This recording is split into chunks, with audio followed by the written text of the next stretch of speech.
If you can believe it, it has been 24 years since we first met Bridget Jones, scribbling in her diary and navigating the ups and downs of love, life, and Chardonnay.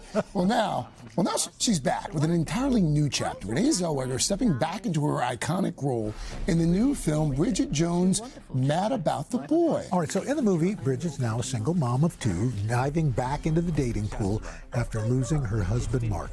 Take a look. You're a student. A late in life one, anyway, yeah. How late? I'm 28. I'm just kidding. I'm 29.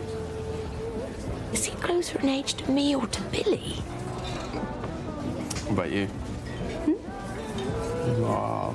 Slightly older? I'm gonna say 35-ish. Yes. Bullseye.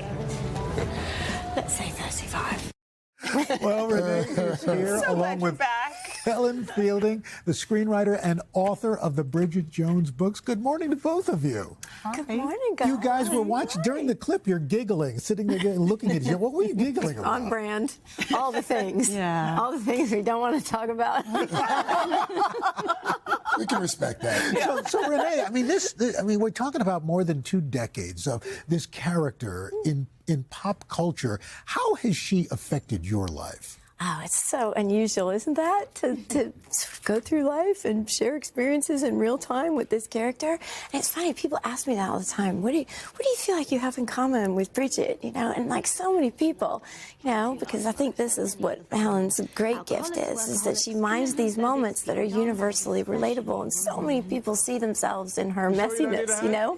And that's definitely what I feel I share most directly with Bridget Jones. But then I start thinking, it's not Bridget, because it's Helen sharing her personal experiences through these characters. So it's actually her. She's just hiding. and by the way, Dylan's been raving about this film for days now. It's just so relatable. I mean, we're all awkward in our own right, and no one knows how to navigate any of life's situations. And here we are watching it on screen, and I think that's what makes it so relatable. Fake it till you make it. Exactly. Yeah. We all are. Yes.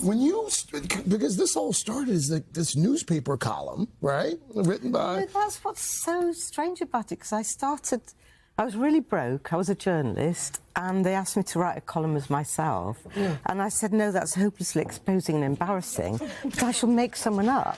So I did this exaggerated comic figure. And everyone thought she was me anyway. But I think there was something about thinking that nobody was going to read it, which gave it an emotional honesty and authenticity. And I never quite understood what people related to, but I think it was probably that and the gap between how we all feel we're expected to be and how we actually are. And I can't stop smiling when I look at Renee, because it honestly is really emotional.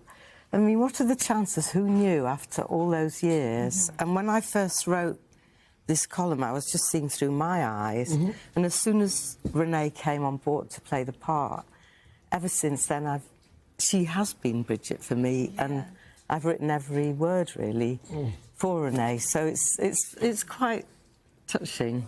Big tears on morning television. But I am British. No tears. Stiff upper lip, everyone.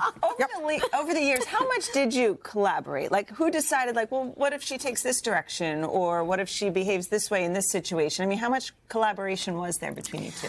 I mean, it's the process, really, and it's a huge exercise in trust, you know, because you make yourself vulnerable in creating these characters and sharing your most private, embarrassing moments, and then, you know, you give them over to an interpretive artist, and how frightening is that? Right. You know, what's she going to do? Is she going to destroy it? Is it going to fall flat? It was beautiful in my book, and now what, you know?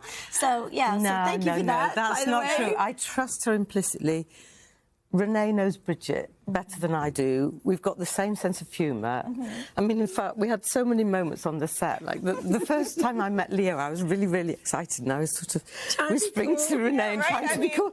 I got my hair attached to Renee's microphone. So we ended up going, hi, sort of stuck together.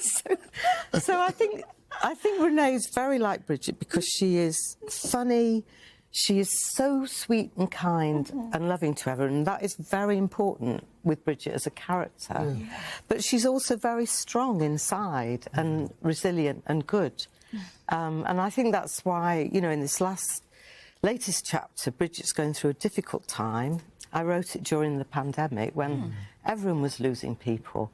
And it really is that thing of your community, your friends, and your sense of humour that gets you through. It's true.